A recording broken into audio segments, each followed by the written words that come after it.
కుర్చీలు గాల్లోకి తన్నుకున్న తెలుగు తమ్ముళ్లు. పి గన్నవరం మండలం తెలుగుదేశం పార్టీ సమావేశం రసాభాస్గా మారింది.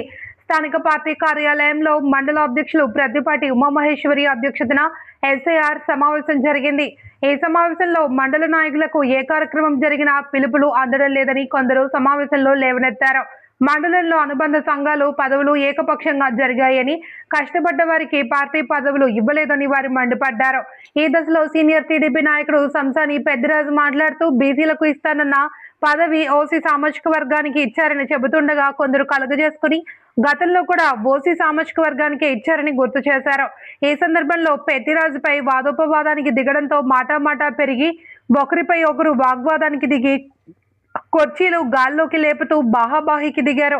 ఇందులో అక్కడ ఉన్న నాయకులు కలగజేసుకుని వారికి సర్ది చెప్పి సమావేశాన్ని యథావిధిగా కొనసాగించారు. పి గన్నవరం నియోజకవర్గంలో కన్వీనర్ గా నామాన రాంబాబును తొలగించిన తర్వాత అందరూ ఏకతాటిపైకి వచ్చి ఐక్యంగా ముందుకు వెళ్తున్న సమయంలో మరలా పాత వివాదాలు లేపుతూ పార్టీలో గొడవలు సృష్టించడానికి కారణం ఎవరు, వారి వెనకాల నడిపిస్తున్నది ఎవరు అనే సందేహాలు క్యాడర్ వ్యక్తం చేస్తోంది.